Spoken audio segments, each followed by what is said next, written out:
Everybody, let's go. Come on, say na na na na na na na na na na na na na na. Yippee yo, yippee yeah. Where my dance day? One criminal. Wow, wow, wow. Yippee yo, yippee yeah. Ouais. Je fais des transitions musicales comme ça, des fois, digne d'un DJ, tu vois. Ok, c'est parti, mon kiki. Allons-y, les enfants. Allez, on rentre en classe, c'est parti. Dans la précédente vidéo, on a parlé pourquoi il y avait autant de contradictions en nutrition. Et je t'avais proposé de te faire une vidéo pour te donner mes meilleures astuces pour savoir comment lire par exemple une étude scientifique et te faire ta propre idée, voir si vraiment ces infos sont fiables ou pas. Ce que tu demandes, je te l'offre, le voici, c'est parti.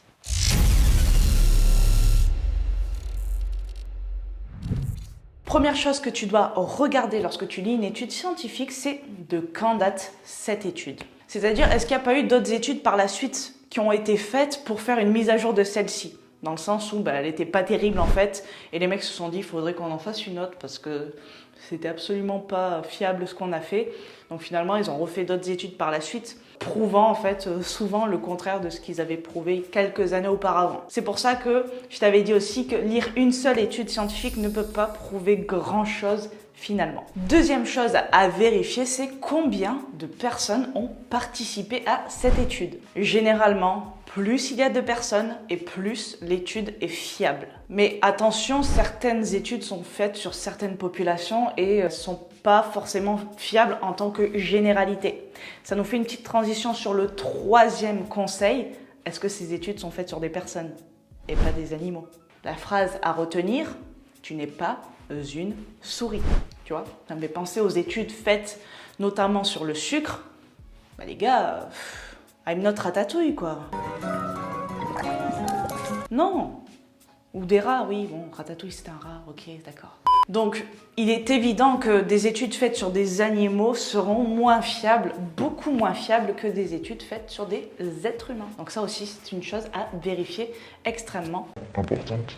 Le quatrième conseil, c'est est-ce que cette étude fait preuve d'un minimum de bon sens? Je m'explique.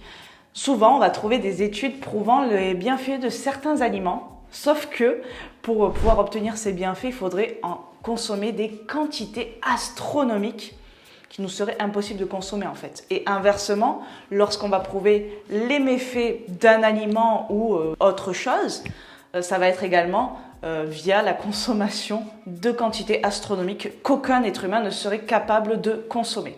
Donc ça, ce sont également des choses à vérifier. Et ça a été vu notamment sur les super aliments où on a prouvé les bienfaits des baies de goji et autres graines merveilleuses qui coûtent les doigts des yeux et les yeux de la tête. Je laisse tomber. Donc sois vigilant, pose-toi juste la question, est-ce que je suis capable de consommer autant pour bénéficier des bienfaits de cet aliment ou inversement? Est-ce que je consomme autant, exemple, de Coca Zéro pour justement en bénéficier... Putain, comment on dit?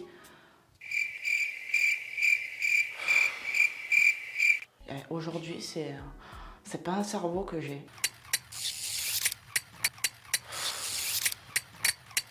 Est-ce que, par exemple, je consomme suffisamment de Coca Zéro, c'est-à-dire des litres et des litres et des litres, pour justement en payer les conséquences? Voilà, des exemples parmi tant d'autres, bien évidemment. La cinquième chose à vérifier, ce sont les limites de l'étude. Je t'en ai parlé dans la précédente vidéo. Les scientifiques ont pour obligation de mettre sur le rapport de l'étude les limites et les points faibles de l'étude, c'est-à-dire, par exemple, souvent, c'est les abandons des personnes qui n'ont pas supporté de suivre un régime strict ou de consommer certaines choses, ou une multitude de raisons. Et du coup, ça rend l'étude beaucoup moins fiable. Et donc, ce sont des choses à vérifier également. Et ce sont des choses que les médias n'aiment pas préciser lorsqu'ils sortent des phrases de leur contexte, parce que sinon, ils peuvent pas faire du buzz et puis leur article ne sert plus à rien. La sixième chose à vérifier, c'est qui finance l'étude. Ça, pareil, généralement, obligation que ce soit écrit sur l'étude scientifique. Si c'est une marque ou si c'est l'industrie agroalimentaire ou je ne sais quoi qui finance l'étude, attention, celle-ci, il y a de fortes chances qu'elle soit biaisée. Je t'en ai parlé aussi dans la précédente vidéo, les marques vont financer des études pour prouver justement les bienfaits de leurs produits et les scientifiques vont tout faire bien évidemment pour que les résultats de l'étude soient satisfaisants. Et septième et dernière chose à vérifier, c'est comment ces études sont présentées dans les médias. S'il y a peu d'informations, si c'est un gros titre comme ça, un peu putaclic, pareil, ça peut être sur YouTube, ça peut être sur Instagram, certains influenceurs, si ce sont des choses comme ça sorties de leur contexte, généralement, il y a anguille sous roche. Parce que comme je te le disais, ils aiment sortir ce qui les arrange de leur contexte, tout comme avec la presse people ou autre, pour faire du buzz et pour que les personnes se disent « Oh ben mince, j'étais persuadée que c'était bon pour ma santé, et en fait pas du tout, je risque d'avoir un cancer avant-hier. » Ou bien « Ça fait des années que je pense que c'est horrible, mais en fait c'est super bon pour ma santé. » Voilà, j'espère que ces conseils vont t'aider, ça va te permettre de te créer ta propre opinion, de te faire ta propre idée, de te créer ton propre mode de vie. Sois vigilant, sois vigilante avec toutes ces informations, c'est ta santé qui est en jeu, crois surtout en toi, c'est très important. Je te dis à bientôt dans une nouvelle vidéo. En attendant, je t'envoie plein de good vibes. Ciao. Mais pour profiter de... je vais pas y arriver.